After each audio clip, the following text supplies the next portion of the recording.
23,500 साल पहले तक ह्यूमंस होल ग्रेन या अनाज का इस्तेमाल नहीं करते थे।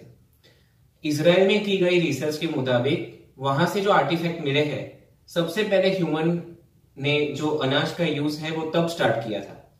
और आज से 250 साल पहले तक हम यानी ह्यूमंस होल ग्रेन्स ही यूज करते थे खाने के लिए।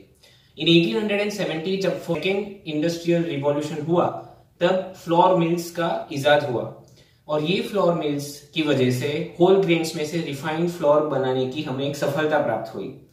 उस टाइम पे जो रिफाइंड व्हाइट फ्लोर था वो व्हाइट फ्लोर सिर्फ अमीरों को ही अफोर्ड कर पाते थे। रीजन बीइंग कि उसको बनाने की जो प्रोसेस थी वो बहुत ही कॉस्टली थी, उसमें बहुत सारी इंडस्ट्रीज इन्वॉल्व थी।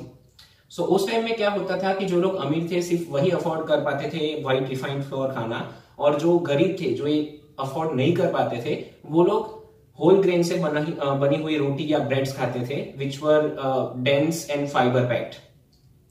टाइम जैसे जैसे चला गया वैसे वैसे ये इंडस्ट्रियलाइजेशन आगे बढ़ता गया। उसका रिजल्ट ये आया कि एक जमाने में जो चीज बहुत ही कॉस्टली थी और रिच मैन्स डाइट कहलाती थी, धीरे धीरे वो चीज पूरे मेजॉरिटी ऑफ द वर्ल्ड में एक स्टेपल डाइट हो गया।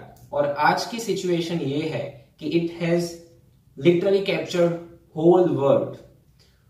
सो वेलकम टू डॉक्टर फिटबियन। अगर आप फर्स्ट टाइम आए हो मेरे चैनल पे तो kindly subscribe to my channel and push that notification bell so that you get all the new info about my videos.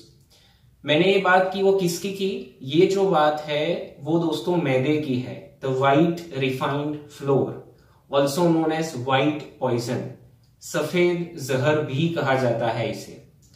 So what is maida? आप सबको पता है कि मैदा मार्केट में इजीली मिलता है। मैदे हम almost each and every item हमारी जो है सब में मैदा इन्वॉल्व है, मैदे से ही भरी हुई है सब चीज। सो होल ग्रेन जो होता है उसके मेनली 3 पार्ट्स होते हैं, जर्म, ब्रैन और एंडोस्पर्म।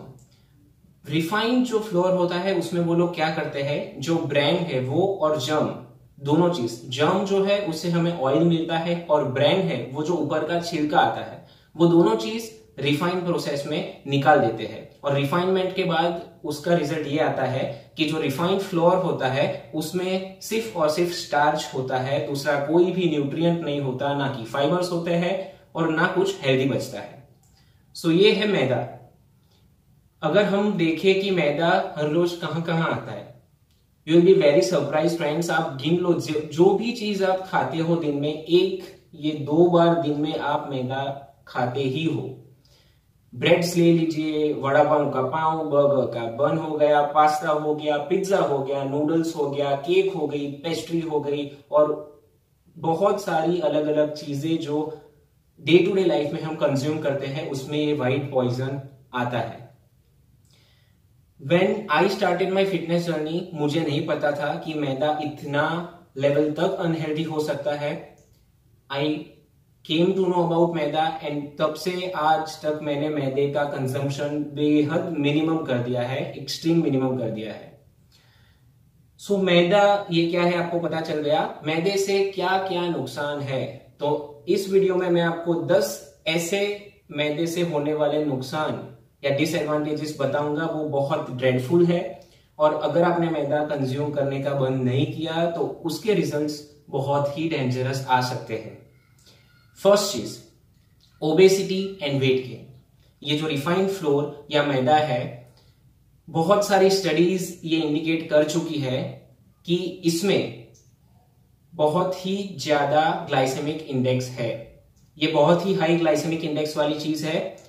इस हाई ग्लाइसेमिक इंडेक्स की वजह से इसका ब्लड शुगर लेवल इंक्रीज करने की कैपेसिटी बहुत ज्यादा होती है, जिसकी वजह से इंसुलिन स्पाइक होता है। उसका रिजल्ट ये आता है कि it causes excess fat to store in our body.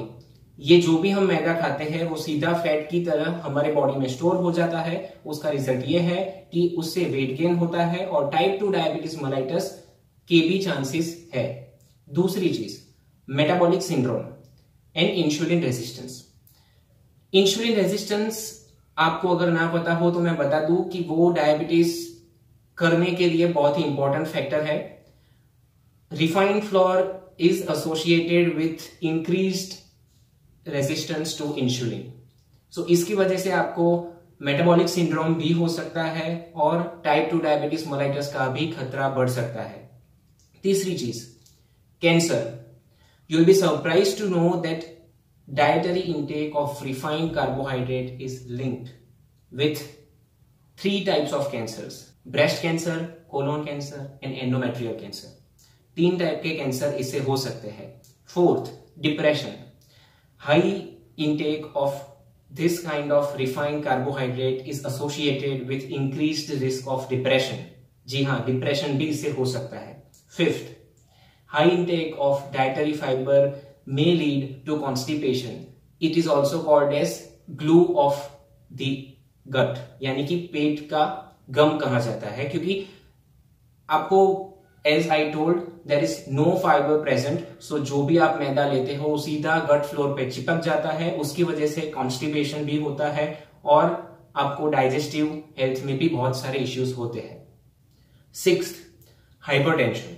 जी हाँ दोस्तों, जो हाइपरटेंशन अब तक ये माना जाता था कि सॉल्ट और सोडियम की वजह से है, पर latest research it proves that this hypertension is because of your daily intake of high amounts of maida और रिफाइंड कार्बोहाइड्रेट्स।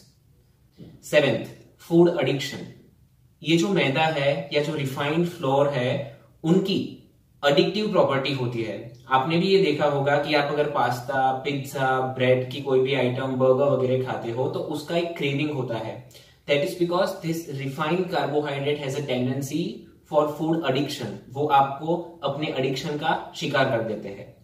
एथ, कार्डियोवास्कुलर डिसीजेस। जी हाँ, अभी तक जो कार्डियोवास्कुलर डिसीजेस फैट की वजह से होते हैं ऐसा माना जाता था। Recent evidences suggest that increased intake of maida or refined carbohydrate will lead to cardiovascular disease as well।